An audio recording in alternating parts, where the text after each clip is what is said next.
cœur de la campagne du Brabant wallon se niche le petit village d'Ohain. Et sur la colline qui le domine, un lieu où la nature a repris ses droits. Joël, amoureux de la faune et de la flore, a contribué à cette réussite.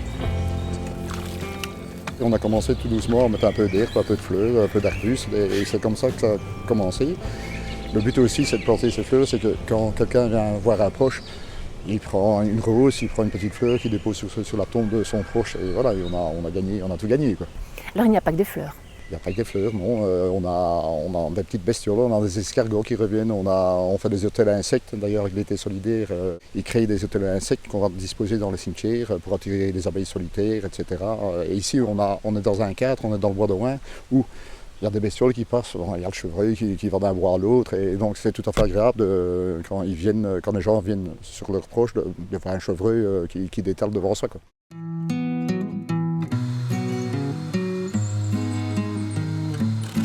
Dans le cadre Été solidaire, une dizaine de jeunes sont à l'ouvrage avec leurs moniteurs. L'opportunité pour eux d'un premier travail de vacances et d'une implication dans la valorisation et la sauvegarde de l'environnement. Et pour Arthur, travailler dans un cimetière a été une découverte. Avant, j'aimais pas les cimetières. Il y avait vraiment une ambiance hyper pesante et tout ça. Et je trouve qu'ici, il y a clairement une vie qu'il n'y a pas dans les autres cimetières, enfin dans un cimetière classique. On a vu des mares avec des animaux, des plantes et une biodiversité très développée. C'est vraiment une balade, enfin, c'est vraiment agréable. En devenant labellisé cimetière nature, celui d'Ohain a été un précurseur dans le domaine. Quelle était la philosophie derrière tout cela ? La philosophie, c'était d'abord, on devait respecter le fait que bientôt plus de pesticides du tout dans les cimetières et dans tous les espaces publics. Et donc, de toute façon, il fallait aboutir à ça.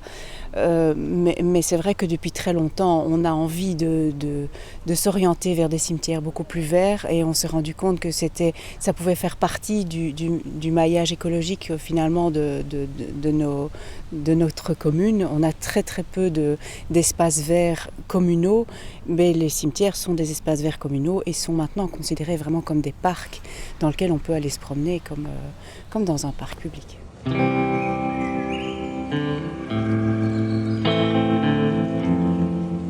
Se promener comme Philippe, que nous croisons alors qu'il vient se recueillir sur la tombe de sa mère. Ma mère, c'était quelqu'un de pas balisé, aussi pas toujours domestiqué, et donc ça lui correspond très bien. Oui. C'est une manière de remettre de la vie dans un cimetière. C'est une belle façon de le dire. Mettre de la vie dans un cimetière, c'est un lieu, en effet, où ceux qui y passent sont des vivants et ils se rappellent de la vie. Donc il faut au final que cette vie reste omniprésente et que ce soit un lieu de promenade, qu'on puisse s'y retrouver et que ce ne soit pas quelque chose de convenu à des dates uniquement fixes, mais des lieux de promenade et voilà, de divagation.